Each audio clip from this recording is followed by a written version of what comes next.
Shalom chers auditeurs de l'émission Kanguka.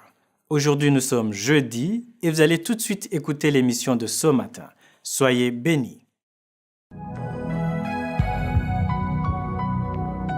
C'est une joie immense de vous accueillir encore une fois dans l'émission Kanguka. Mon nom est Chris de Koumana. Aujourd'hui, nous sommes jeudi. C'est le premier jeudi de cette année 2025. J'espère que vous avez bien commencé l'année. Vers les derniers mois de l'année passée, vous savez que j'avais commencé à parler sur le changement de mentalité. Et nous allons continuer cette année à parler du changement de mentalité parce que j'ai remarqué que les chrétiens parfois sont bloqués dans les choses spirituelles et n'arrivent pas à s'adapter dans la vie de tous les jours. Un chrétien doit être équilibré, pas seulement dans le spirituel, mais aussi savoir comment vivre avec les autres, à prendre les décisions selon les choses qui sont réelles. Parce que les chrétiens, souvent, ils sont dans des choses spirituelles et n'arrivent pas à s'adapter aux choses de la vie de tous les jours. Nous avons abordé beaucoup de sujets. Nous avons parlé de l'épargne. J'ai pris assez de temps en parlant sur l'épargne. Et j'ai dit qu'un chrétien doit épargner. Peu importe le salaire que tu as. Ne dis pas que tu as un petit salaire que tu peux pas épargner. Épargner devrait faire partie de notre vie. Un chrétien doit épargner. Tu peux pas tout manger. Il faut épargner. Et j'ai parlé de deux sortes d'épargne, l'épargne physiquement et l'épargne spirituellement, selon ce que Jésus a dit, qu'il faut épargner au ciel, là où il n'y a pas la teigne et la rouille. J'ai aussi parlé de donner, comment un enfant de Dieu doit apprendre à donner. Il faut partager ce que tu as. Et on a vu l'importance de donner. J'ai aussi insisté sur le fait de vivre selon tes moyens. Beaucoup de chrétiens ont des problèmes financiers et souvent c'est lié à la mauvaise gestion. Et chaque fois qu'ils ont des problèmes financiers, souvent les chrétiens blâment le diable. Je vous ai montré que la plupart des problèmes financiers sont liés à la mauvaise gestion. À part donner, à part épargner, il y a aussi le fait de vivre selon tes moyens. J'ai parlé aussi des dettes, qu'il faut éviter des dettes. J'ai parlé d'éviter les dettes inutiles, les dettes pour le luxe, les dettes pour les vacances, les dettes pour s'amuser. J'ai dit qu'il faut d'abord travailler. S'il faut dépenser pour les vacances ou autre chose, il faut d'abord épargner et travailler dur. Beaucoup de chrétiens prennent des dettes rien que pour s'amuser, rien que pour les vacances. Et tout ça, je vous ai montré sur base de la parole de Dieu qu'il faut éviter des dettes inutiles. Donc, j'ai pris assez de temps pour parler sur les dettes. Et si tu es nouveau dans l'émission Kanguka, va dans les archives. Tu vas voir les jeudis. J'ai beaucoup parlé sur beaucoup de points de la vie de tous les jours. Et c'est dans cet esprit que nous allons continuer à parler des choses de la vie de tous les jours. Et aujourd'hui, je vais commencer un nouveau sujet. Et c'est un sujet qui est très sensible. Je vais parler sur la dot. Ça concerne particulièrement les Africains parce que les Européens et les Occidentaux n'ont pas souvent ce problème de dot, mais c'est surtout en Afrique où ça fait très mal. Je sais que la plupart de mes auditeurs sont des Africains. Si vous n'êtes pas en Afrique, vous êtes en Europe ou vous avez des origines africaines. La plupart sont des Africains. C'est vrai, il y a des Occidentaux, mais la plupart de ceux qui m'écoutent sont des Africains. Même si vous n'êtes pas en Afrique, vous êtes en Europe, aux États-Unis, vous avez des origines africaines. Donc le sujet de la dot est très très sensible et le diable en profite pour bloquer beaucoup de choses, pour bloquer les mariages. J'ai rencontré beaucoup de jeunes Africains qui n'arrivent pas à se marier à cause du problème de la dot. Parce que dans certains pays africains, il faut au moins $3,000 pour doter ou $1,000 pour payer ce qu'on appelle pré-dot. Par exemple, au Kenya, j'ai rencontré un jeune Kenyan qui me disait qu'il faut au moins $800 ou $1,000 pour pré-dot. Là, on ne parle pas de dot encore et ça dépend des tribus. Mais le problème, c'est que les jeunes qui sont face à ce problème, ils n'ont pas les moyens de payer ce montant et parfois ils sont obligés de vivre avec la fiancée parce qu'ils n'ont pas les moyens. Voilà pourquoi il faut qu'on en parle. Dans Marc chapitre 7, verset 13, Jésus a dit « Annulant ainsi la parole de Dieu par votre tradition que vous avez établie. Et vous faites beaucoup d'autres choses semblables. » Verset 9, il dit « Vous anéantissez fort bien le commandement de Dieu, vous gardez votre tradition. » Ici, j'aimerais préciser que je ne suis pas contre les traditions, je ne suis pas contre la culture. J'aime beaucoup la culture africaine. Il y a beaucoup de choses qui sont correctes, qui sont conformes à la parole de Dieu, notamment l'éducation des jeunes, les jeunes filles, les jeunes garçons. C'est vraiment conforme à la parole de Dieu. Mais par contre, il y a des choses dans les cultures africaines qui sont contre la parole de Dieu. Même si on respecte la culture, même si on aime être africain, il y a des choses qui sont vraiment contraires à la parole de Dieu et ça, on ne doit pas suivre. Pourquoi? Parce que la parole de Dieu dit que si je suis sauvé, je suis une nouvelle créature. Les choses anciennes sont passées, voici toutes choses sont devenues nouvelles. Donc, tout ce qui est conforme à la parole de Dieu, j'adhère. Mais ce qui est contraire à la parole de Dieu, je ne dois pas suivre, même si je suis africain. Quelqu'un peut me dire, mais ça ne change rien parce que la culture est là et personne ne peut la changer. Ici, je m'adresse particulièrement aux parents qui sont chrétiens, aux parents qui sont nés de nouveau. Vous qui m'écoutez et qui croyez en Jésus, vous êtes des enfants de Dieu. C'est à vous que je m'adresse parce que vous pouvez changer ça dans vos vies et sur la vie de vos enfants. Donc, je m'adresse pas aux païens, je m'adresse à ceux qui croient en Jésus, ceux qui sont chrétiens. Si je suis le veux, je vais continuer à en parler jeudi de la semaine prochaine.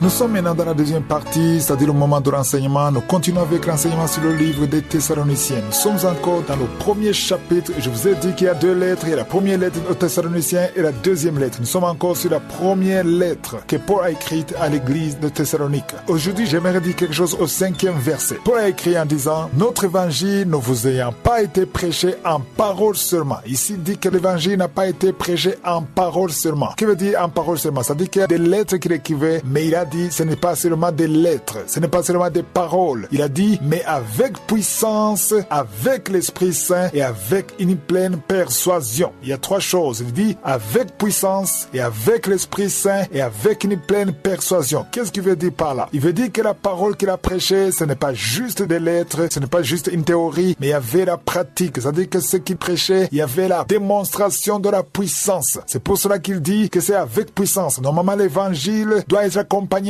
par la démonstration de la puissance. Souvent, quand on parle de la démonstration de la puissance, les gens voient seulement les miracles, les guérisons des maladies. Ça aussi, ça fait partie de la démonstration de la puissance, mais ce n'est pas seulement ça. Même la repentance, quelqu'un qui était ivrogne, une femme qui était prostituée et qui est transformée, qui commence à parler de Jésus, quelqu'un qui était alcoolique, qui est délivré, qui change, quelqu'un qui est méchant, qui était un criminel. Et d'un coup, après avoir entendu la parole, on voit qu'il commence à voir les fruits de la repentance, le fruit du Saint-Esprit. Ça, c'est la démonstration de la puissance. Parce que souvent, on parle de la puissance de Jésus, mais on ne voit pas en pratique la puissance de Jésus. C'est pour cela qu'il a dit avec puissance et avec l'Esprit Saint, parce que c'est l'Esprit Saint qui manifeste la puissance et avec une pleine persuasion. Pourquoi on parle de pleine persuasion? Ça dit que les miracles, la transformation, les choses palpables, c'est très persuasif. Les gens vont croire que ce que tu dis est vrai parce qu'il y a une démonstration. Quand j'ai commencé à enseigner dans Kanguka, c'était le 16 novembre 2015. J'ai passé une année entière sans aucune démonstration. Je ne faisais que prêcher, je parlais de Jésus, je parlais de la parole de Dieu, mais il n'y avait pas une évidence. On ne sentait pas vraiment la puissance de Dieu parce qu'à l'époque, on ne recevait pas de témoignages et je ne priais pas pour les malades. À un certain moment, le Saint-Esprit m'a dit, il est temps que tu commences à prier pour les malades parce que je veux manifester ma puissance. Au début, je ne comprenais pas. Parce que je me souviens qu'en 2016, je suis allé à Bruxelles. C'était la première croisade de Kanguka à Bruxelles. Il y avait au moins 700 personnes. À l'époque, je ne priais même pas pour les malades. Je ne priais pas pour la délivrance. Je ne faisais qu'enseigner. J'ai prêché la parole et à la fin, on a terminé. C'était fini. Il n'y avait pas de prière pour les malades, pour ceux qui veulent être délivrés. Rien du tout. C'est après cette croisade que le Saint-Esprit m'a dit, il est temps que tu commences à prier pour les malades. Prie pour les gens pour que je démontre ma puissance. Quand est-ce que cette puissance est manifestée? La puissance est manifestée quand on voit quelqu'un transformé. Quelqu'un qui était dur, qui était un criminel, quelqu'un qui était méchant. Et tu vois qu'il change. Et tout le monde autour de lui témoigne que la personne a changé. Ça, c'est la démonstration de la puissance. Quand on voit une femme qui était stérile et qui ne pouvait pas concevoir, et tu la vois avec un bébé, ça, c'est la démonstration de la puissance. Quand tu vois quelqu'un qui avait une maladie incurable ou quelqu'un qui a le virus VIH et tu vois que c'est négatif, tu n'as plus de cancer, tu n'as plus de sida, ça, c'est la démonstration de la puissance. C'est ça que Paul essaie d'expliquer au verset 5. Il dit que l'évangile ne doit pas être prêché en parole seulement, mais avec puissance. J'aimerais dire aux pasteurs qui m'écoutent, dans l'église, il faut qu'il y ait des gens qui démontrent la puissance de Dieu. Il se pourrait que tu n'as pas ce don, mais dans l'église, il doit y avoir quelqu'un qui a ce don. Il faut, s'il n'y en a pas, prier pour qu'il